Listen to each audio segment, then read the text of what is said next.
Tumayo ang lahat para sa orasyon. Sa ngalan ng Ama at ng Anak at ng Espiritu Santo, Amen. ang anghel ng Panginoon ay nagbalita kay Santa Maria. At siya'y naglihilalang ng Espiritu Santo. Aba, Ginoong Maria, napupuno ka ng grasya. Ang Panginoong Diyos ay sumasa iyo. Bukod kang pinagpala sa babaing lahat, at pinagpala naman ang iyong anak na si Jesus. Santa Maria, Ina ng Diyos, ipanalangin mo kaming makasalanan, ngayon at kung kami mamamatay. Amen. Narito ang alipin ng Panginoon. Maganap nawa sa akin ang ayon sa wika mo. Aba, Ginoong Maria, napupuno ka ng grasya. Ang Panginoong Diyos ay sumasa iyo.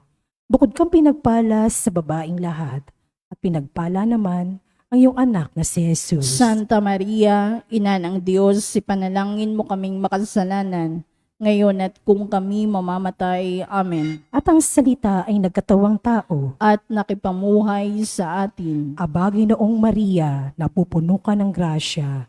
Ang Panginoong Diyos ay sumasa iyo. Bukod kang pinagpala sa babaing lahat, at pinagpala naman ang iyong anak na si Jesus. Santa Maria, Ina ng Diyos, ipanalangin mo kaming makasalanan, ngayon at kung kami mamamatay. Amen. Ipanalangin mo kami, O Santa na Ina ng Diyos. Nang kami maging dapat makinabang sa mga pangako ni Kristo. Manalangin tayo. Panginoon naming Diyos, asihan mo nawa ang aming mga kaluluwa sa iyong mahal na grasya at yayamang dahilan sa pamamagitan ng anghel ay nakilala namin ang pagkakatawan tao ni Jesucristo ng anak mo. Pakundangan sa mahal na pasakit at pagkamatay niya sa krus. Papakinabangan mo kami ng kanya pagkabuhay na mag-uli sa kadakilaan sa langit sa pamamagitan ni Jesucristo aming Panginoon. Amen. Luwalhati sa Ama at sa Anak at sa Espiritu Santo. Kapano nung unang-una, ngayon at magpakailanman, magpas sa walang hanggan. Amen. Sa ngalan ng Ama at ng Anak at ng Espiritu Santo. Amen.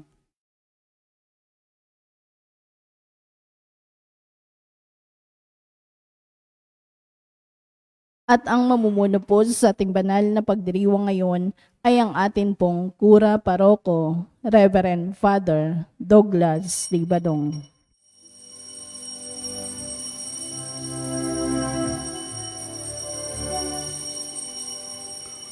Pagmamahal sa Panginoon ay simula ng karunungan. Ang kaniyang kapurihay manatili magpakailanman. Purihin ng Panginoon, siya'y ating pasalamatan sa pagsasama at pagtitipon ng kaniyang mga anak. Pagmamahal sa Panginoon ay simula ng karunungan. Ang kaniyang kapurihay manatili magpakailanman. Sa ngalan ng Ama at ng Anak at ng Espiritu Santo, Amen. ang pagpapala na ating Panginoong Hesukristo, ang pag-ibig ng Diyos Ama, at ang pakikipagkaisa ng Espiritu Santo, naway sumainyong lahat. At sumaiyo rin. Ngayon po ay ginugunita natin ang kapistahan ni Santa Rosa de Lima, isang dalaga. Mga kapatid, tinipon tayo bilang mga kaanib na angkan ng Diyos, kaya dumulog tayo sa ating Panginoong nagpapatawad ng lubos. Sinugong tagapagpagaling sa mga nagsisisi, Panginoon, kaawaan mo kami. Panginoon, kaawaan mo kami. Dumating na tagapag-anyayang mga makasalanay magsisi, Kristo, kaawaan mo kami. Kristo, kaawaan mo kami. Nakaluklok ka sa kanan ng Diyos Ama para ipamagitan kami. Panginoon, kaawaan mo kami. Panginoon, kaawaan mo kami. Kaawaan tayo na makapangyarihang Diyos, patawarin tayo sa ating mga kasalanan at patnubayan tayo sa buhay na walang hanggan. Amen. Manalangin tayo. Ama naming makapangyarihan, ginawa mong si Santa Rosa ay mag-alab sa iyong pag-ibig. Ano pat nilisan niya ang kanyang tanang bagay sa daigdig upang tanging para sa iyo makapamuhay ng may matinding pagtitiis na bukal sa kalooban. Bilang tugon sa kanyang pagdalangin, kami naway tumatahak sa iyong landasin ay makalasap ng tamis ng pag-ibig sa iyong piling sa pamamagitan ni Jesucristo kasama ng Espiritu Santo magpasawalang hanggan. Amen. Umupo ang lahat.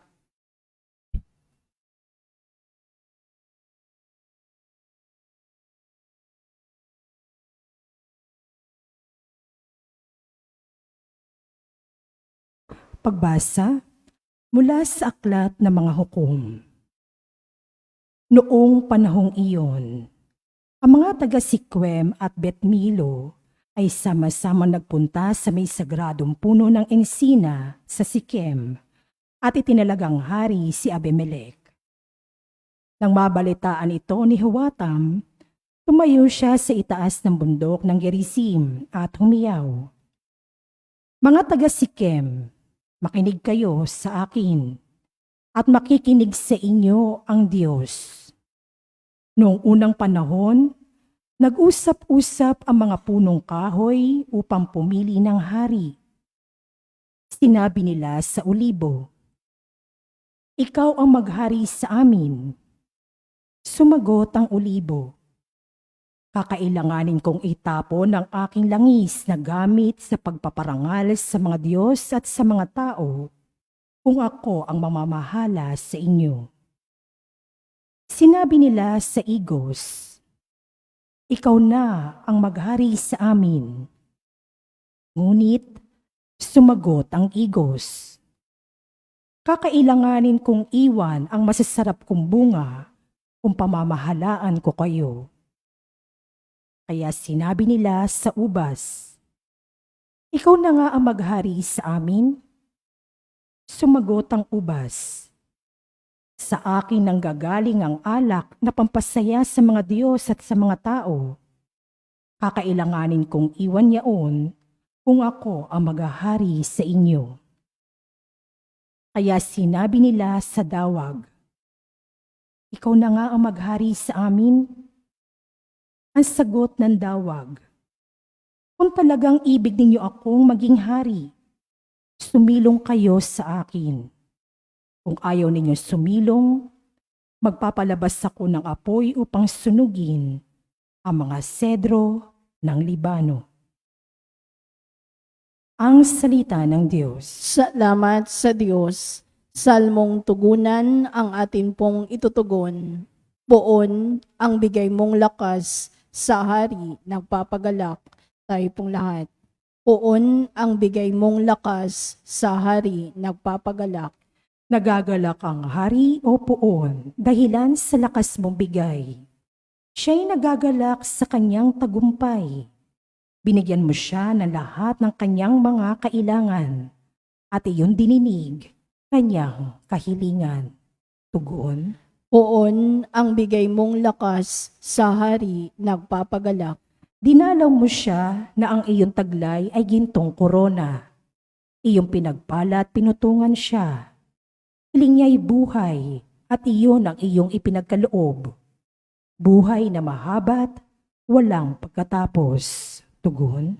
Poon ang bigay mong lakas sa hari nagpapagalak. At naging dakila, pinakadakila mo na ang iyong tulungan. Naging bantog siya't makapangyarihan. Iyong pinagpala ng pagpapala mong walang katapusan. Nagagalak siya sa iyong patnubay. Tugon. Poon ang bigay mong lakas sa hari nagpapagalak. Tumayo ang lahat. Hallelujah, hallelujah. Wikain mo, o nakikinig ako sa iyong mga salita. Alleluia, Alleluia, Alleluia.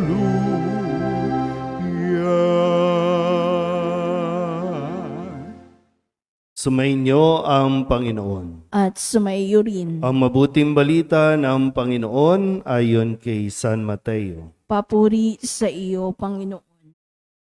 Noong panahong iyon, sinabi ni Jesus sa kanyang mga alagad ang talinghagang ito. Ang paghahari ng Diyos ay katulad nito. Lumabas ng umagang-umaga ang may-ari ng ubasan upang humanap ng mga manggagawa. Nang magkasundo na sila sa upa na 1 denaryo maghapon, sila'y pinapunta niya sa kanyang ubasan. Lumabas siyang muli ng mag-iikasyam ng umaga at nakakita siya ng iba pang tatayo-tayo lamang sa liwasang bayan. Sinabi niya sa kanila, "Pumaroon din kayo at magtrabaho sa aking ubasan at bibigyan ko kayo ng karampatang upa." At pumaroon nga sila. Lumabas na naman siya ng mag-iikalabindalawa ng tanghali at ng mag-iikatlo ng hapon, at gayon din ang ginawa niya. Na mag-iikalima ng hapon, siya'y lumabas uli at nakakita pa ng mga ibang wala ring ginagawa. Sinabi niya sa kanila, "Bakit kayo tatayo-tayo lang dito sa buong maghapon? Wala pong magbigay sa amin ng trabaho." Sagot nila. At sinabi niya, "Kung gayon, pumaroon kayo at gumawa sa aking ubasan." Pagtatakip silim, sinabi na may-ari ng ubasan sa kanyang katiwala, "Tawagin mo na ang mga manggagawa at sila'y upahan, magmula sa huli hanggang sa buong nagtrabaho." Ang mga nagsimula ng mag-iikalima ng hapon ay tumanggap ng tig-iisang denaryo. At nang lumapit ang mga nauna, inakala nilang tatanggap sila ng higit doon. Ngunit ang bawat isa'y tumanggap din ng 1 denaryo. Pagkatanggap nito, nagreklamo sila sa may-ari ng ubasan. Sabi nila, "1 oras lang pong gumawa ang mga huling dumating, sapagkat maghapon kaming nagpagal at nagtiis ng nakapapasong init ng araw. Bakit naman po ninyo pinagpare-pareho ang upa sa amin?" At sinabi niya sa isa sa kanila, "Kaibigan, hindi kita dinadaya. Hindi ba't nagkasundo tayo sa 1 denaryo? Kunin mo ang ganang iyo at umalis ka na. Maano kung ibig kong upahan ang nahuli ng tulad ng upa ko sa iyo? Wala ba akong karapatang gawin ang aking maibigan sa ari-arian ko? O naiinggit ka lang sa aking kabutihang loob? Kaya't ang nahuhuli ay mauuna at ang nauuna ay mahuhuli." Ang mabuting balita ng Panginoon. Pinupuri ka namin, Panginoong Heso Kristo. Maupo ang lahat. Isang mapagpalang umaga po sa inyong lahat. Ngayon po ay pinagdiriwang natin ang kapistahan ni Santa Rosa de Lima na itinuturing ng simbahan na pangalawang patrona ng buong Pilipinas, no? Si Santa Rosa de Lima. Isa lamang sa napakaraming tao na tumugon sa panawagan ng Diyos para magtrabaho o manging manggagawa sa kanyang ubasan. Ito ay ang gumawa at magpahayag o magpalaganap ng mabuting balita. Kung papakinggan natin ang kwento sa ating ebanghelyo ngayong araw, halimbawa kung kayo po, unfair ba talaga ang Diyos? Ano po ba ang mararamdaman ninyo? Unfair ba talaga ang Diyos sa kanyang ginagawa sa tao? Kasi ito yung talinghaga na ipinapaliwanag ni Jesus sa mga tao kung paano ang paghahari ng Diyos, kung paano kumikilos ang Diyos. Unfair ba siya? Kung hindi naman siya unfair, bakit nanunood sa ating pagkatao ang pagkainggit sa ating kapwa? Kung hindi siya unfair, giginhawa ang ating pamumuhay sa araw-araw kung alam natin yun na mabuti. Kasi tayong lahat, para hanggang ngayon at sa susunod na araw pa, araw-araw, tumatawag ang Panginoon ng mga tao para makinig sa Kanya, para mabigyan ng biyaya. Kasi sabi dito, iba't ibang oras o iba't ibang panahon, tumatawag siya ng mga tao. At itong mga tao, yung iba dito ay dahil walang magbigay sa kanila ng trabaho, walang magbigay sa kanila ng pagkakataon. Pero may mga tao na inaakala na dahil sila ang nauna, dapat sila yung makakatanggap ng higit kaysa sa mga nahuli. Sabi dito, hindi naman, sabi ng may-ari, hindi naman kita dinadaya. Nagkasundo tayo. Kung ano yung napagkasunduan natin, yun naman yung kanyang sinunod. Dinaya ba siya? Hindi. Wala ba siyang karapatang gawin kung anong maibigan niya? Siya yung may-ari. Yun nga lang, laging ang inaasahan nung mga nauna ay dapat masigit ang kanilang tatanggapin. Kasi maghapon silang nagtrabaho.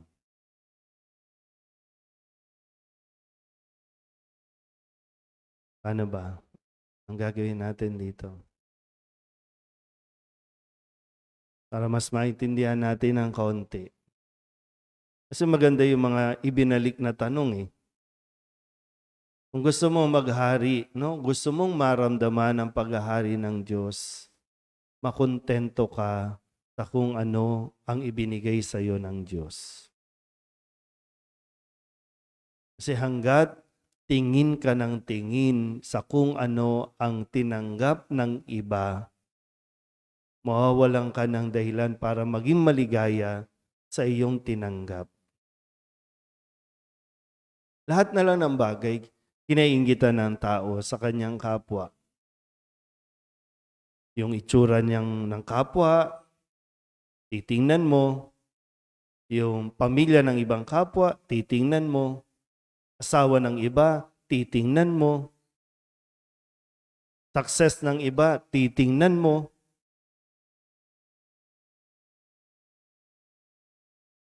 Tingin ka ng tingin dun sa iba. At kapag yung bang pag tumitingin, ikinukumpara mo din yung sarili mo sa iba.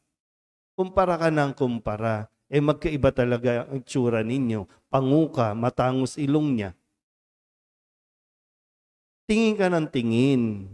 Kaya tuloy parang kapag higit yung mayroon sila kaysa sa iyo, pakiramdam mo lang, na higit silang mas okay, higit yung itsura niya kaysa sa iyo. Kaya ngayon, pag tumitingin sana, ganun din ako.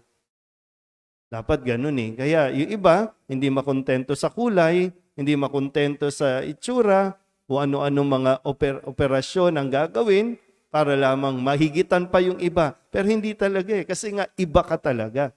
At iba ang ibinigay sa iyo ng Diyos.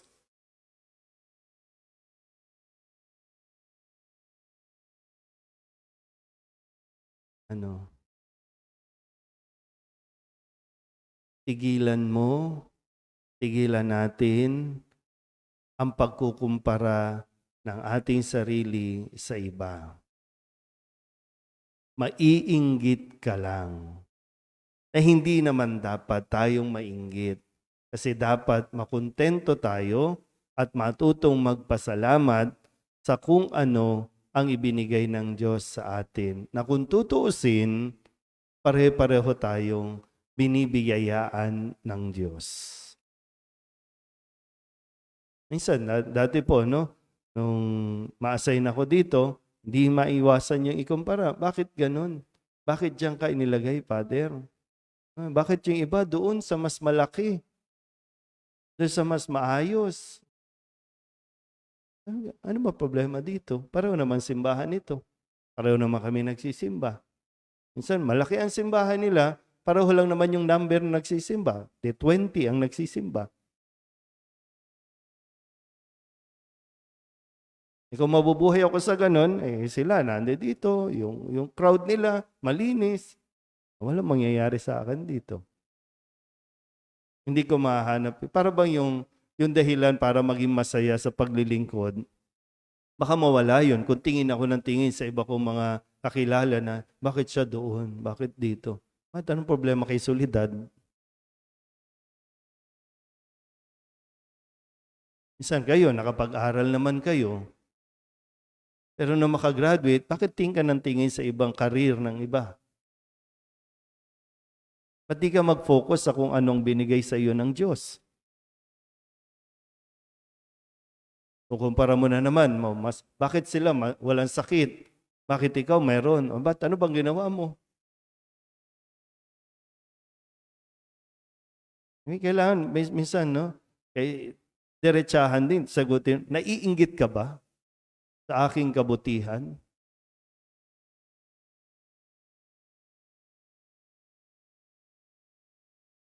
Alisin mo ang pagkainggit.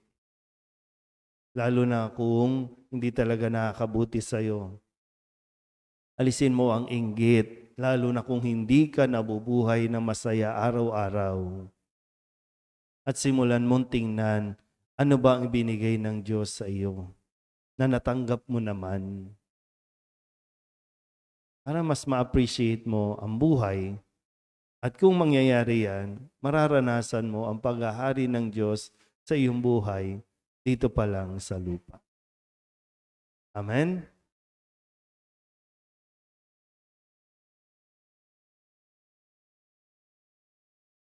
Ang pamamaraan ng Diyos ay hindi tulad sa atin dahil ang kanyang katarungan at kagandahang loob ay higit pa sa ating turing at sukat. Lumapit tayo sa Kanya habang nananalig na pakikinggan niya tayo at hindi bibiguin.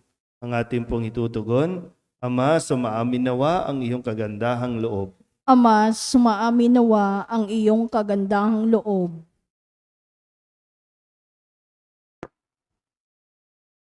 Ang simbahan sa pamamagitan ng kanyang mga misyonero at tagapagpahayag, naway maipalaganap ang ebanghelyo ng Panginoon ng may katapangan at pagtitiyaga. Manalangin tayo sa Panginoon. Ama, sumaamin nawa ang iyong kagandahang loob.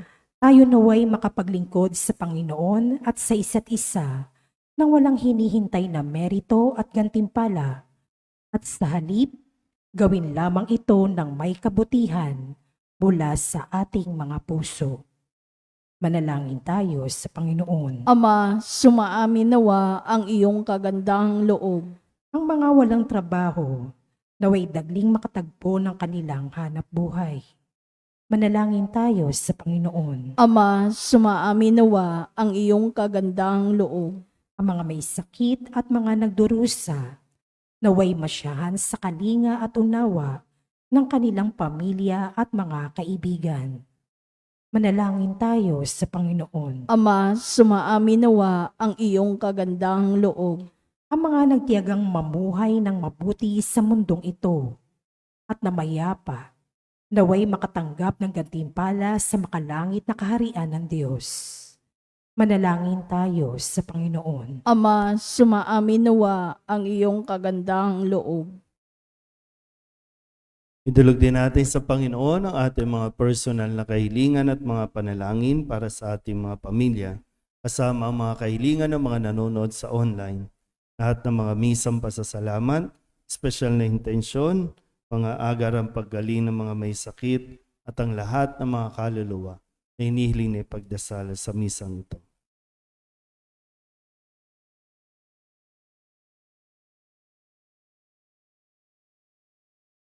Ang lahat ng ito hinihiling namin sa ngalan ni Kristong aming Panginoon.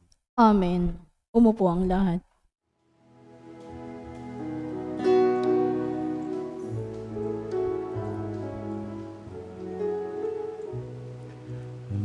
Hiling mo ang awit ko,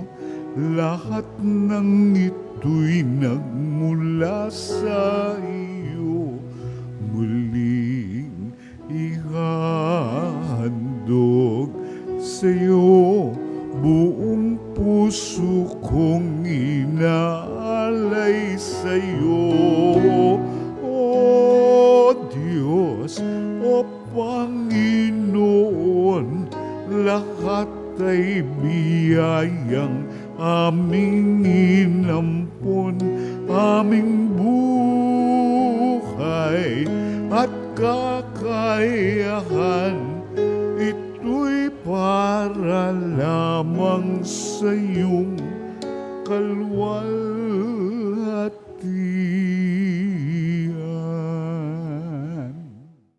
Manalangin kayo mga kapatid upang paghahain natin ay kalugdan ng Diyos amang makapangyarihan. Tanggapin nawa ng Panginoon itong paghahain sa iyong mga kamay, sa kapurihan niya at karangalan sa ating kapakinabangan at sa buong sambayanan niyang banal. Ama naming lumikha, makapakinabang nawa kami sa idinulot na bunga ng aming paghahain upang katulad ng huwara naming si Santa Rosa ay kaming dinadalisay nito sa dating pamumuhay ay umunlad nawa sa pagkakamit ng buhay mong bigay sa pamamagitan ni Jesucristo kasama ng Espiritu Santo magpasawalang hanggan. Amen. Sumainyo ang Panginoon. At sumayo rin. Itaas sa Diyos ang inyong puso at diwa. Itinaas na namin sa Panginoon. Pasalamatan natin ang Panginoong ating Diyos. Marapat na siya ay pasalamatan. Ama naming makapangyarihan, tunay nga marapat na ikaw ay aming pasalamatan. Ngayon ikinagagalak naming may mga banal na tao na nagtalaga ng sarili sa anak mong sa Jesucristo upang ipamalas nila ang paghahari mo at maakit ang kapwa na manalig sa iyo. Ngayon sa aming ibinibigay ng iyong anak na minamahal ang kabanalang iyong taglay at angad mong kamtin ng tanan. Ito ang pinanggalingang amin ngayong nililingon. Dito mo rin nais na kami makarating at humantong. Kaya kaysa ng mga anghel nagsisiawit ng papuri sa iyo nang walang humpay sa kalangitan, kami nagbubunyi sa iyong kadakilaan. Santo, Santo, Santo, Panginoong Diyos na makapangyarihan, napupuno ang langit at lupa ng kalwalhatian mo. Hosana sa kaitaasan, pinagpala ang naparirito sa ngalan ng Panginoon. Hosana sa kaitaasan. Ama naming banal, ikaw ang bukal ng tanang kabanalan. Kaya't sa pamamagitan ng iyong Espiritu, gawin mong banal ang kaloob na ito upang para sa aming maging katawan at dugo ng aming Panginoong Hesukristo.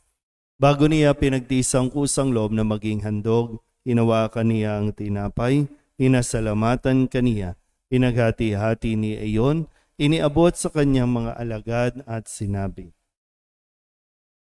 tanggapin ninyong lahat ito at kanin, ito ang aking katawan na ihahandog para sa inyo.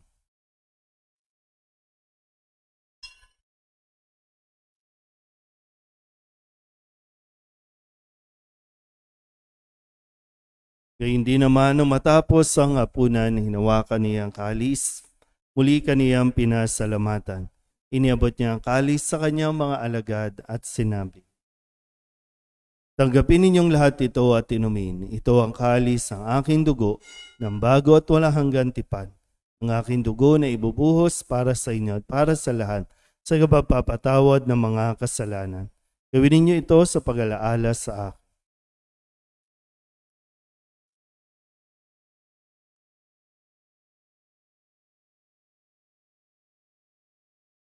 Ipagbunyi natin ang misteryo ng pananampalataya. Si Kristo'y namatay, si Kristo'y nabuhay, si Kristo'y babalik sa wakas ng panahon. Ama, ginagawa namin ngayon ang pag-alaala sa pagkamatay at muling pagkabuhay ng iyong anak, kaya tiniaalay namin sa iyo ang tinapay na nagbibigay buhay at ang kalis na nagkakaloob ng kaligtasan.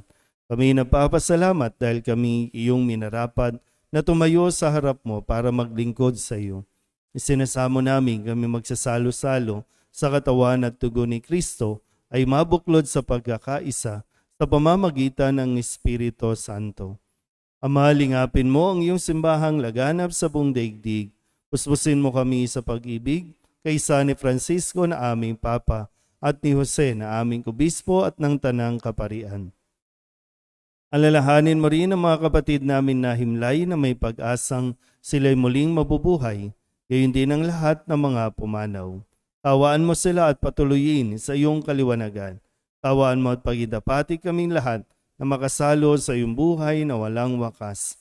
Kaysa ng mahal na Birhen Maria na ina ng Diyos, ng kabiyak ng puso niyang si San Jose, kaysa ng mga apostol ni Santa Rosa at ng lahat ng mga banal na namuhay dito sa daigdig na kalugod-lugod sa iyo, may pagdiwang nawa namin ang pagpupuri sa ikararangal mo sa pamamagitan ng iyong anak na aming Panginoong Hesu Kristo.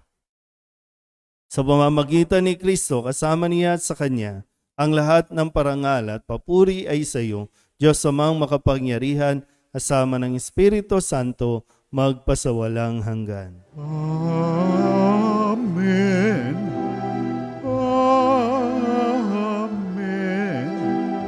Amen. Amen.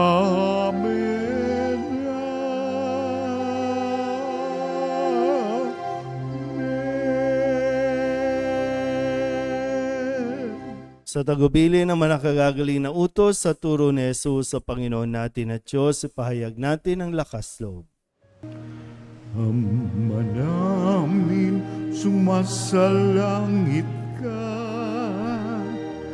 sambahin ang ngalan mo,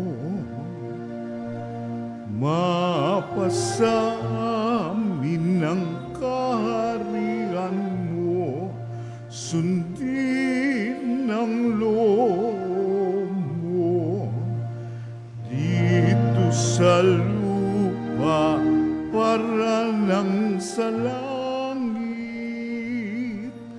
Bigyan mo kami ngayon ng aming kakanin sa araw-araw at patawarin mo kami sa aming mga sala para ng pagpapatawad namin sa nagkakasala sa amin. At huwag mo kaming ipahintulot sa tukso at diadya mo kami sa lahat ng masama.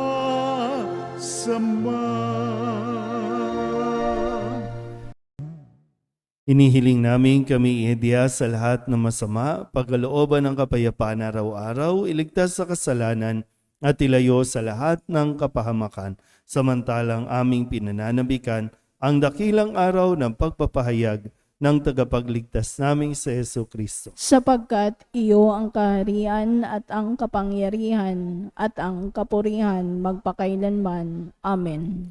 Panginoong Hesu Kristo, sinabi mo sa iyong mga apostol, kapayapaan ang iniiwan ko sa inyo, ang aking kapayapaan ang binibigay ko sa inyo.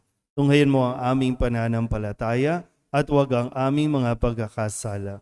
Pagkalooban mo kami ng kapayapaan at pagkakaisa ayon sa iyong kalooban, kasama ng Espiritu Santo, magpasawalang hanggan. Amen. Ang kapayapaan ng Panginoon ay laging sumainyo. At sumaiyo rin. Magbigayin po tayo ng kapayapaan sa isa't isa.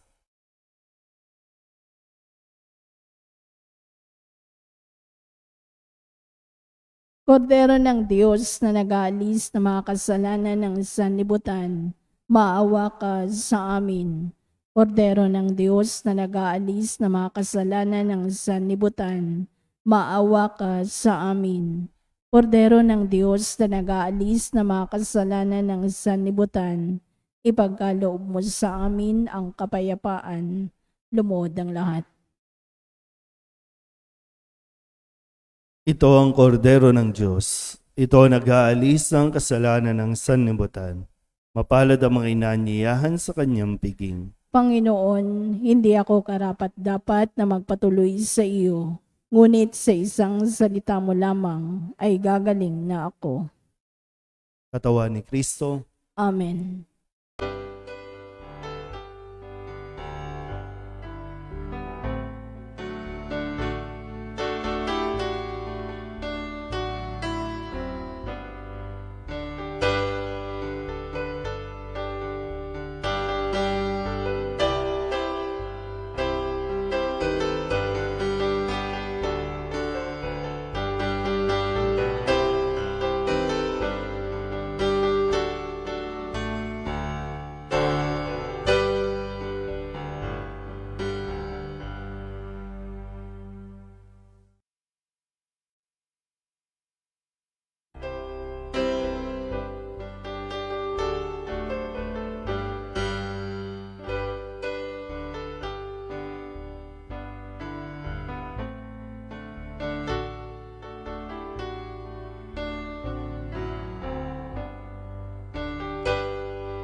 Magandang umaga po sa inyong lahat. Tayo po'y magsisimula na sa ating banal na misa.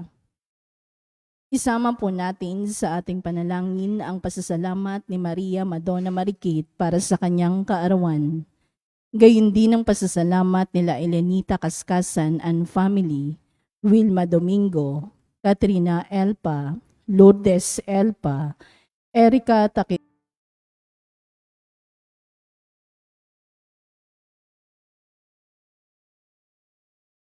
Manalangin tayo. Ama naming mapagmahal, pakundangan sa katawat dugo na aming tinanggap, huwag mong ipahintulot na kami sa kasamaan masadlak. Sa halip, pakundangan kay Santa Rosa, umunlad nawa kami sa pag-ibig na wagas araw-araw at makaharap nawa kami sa iyo sa langit kailanman sa pamamagitan ni Jesucristo kasama ng Espiritu Santo magpasawalang hanggan. Amen. Sumainyo ang Panginoon. At sumayo At rin. pagpalain kayo ng makapangyarihang Diyos, Ama at Anak at Espiritu Santo. Amen. Tapos sa banal na misa, humayo tayo sa kapayapaan ni Kristo. Salamat sa Diyos. Magandang umaga po. Magandang Uchi, Bong and Helen Adon and family, Banji Villanueva and family, Attorney Jeffrey Coronado, Carol Coronado, Martinez family, Elena Agus and family, Nikki Rabaya, Pilarca family, Veronica de Vera, Helen Rosita Lucendo, Sofia Corazon Castillo, Maria Cecilia Mendoza, Marivic Olivia Garcia and Walden Ang. Natatanging kahilingan para sa agarang pagaling nila Edward Namit, Hasmin Sebeldia Lim, Maribit Doroen, Amalia Hinyoso, Efren Alcober, Desiree Aranas, Larilyn Pontiñeles, Maricel Mariano, Raquel Ragudo, Renato Bolanadi, Enrique Alfaro, Rosene Correa, Jo Katrina, Renato Bolanadi, Enrique Alfaro, Rosene Correa, Jo Katrina Brutonel, Evangeline Lacap, Sarina Harley D, Sinaida Arce, Rafaelito Francis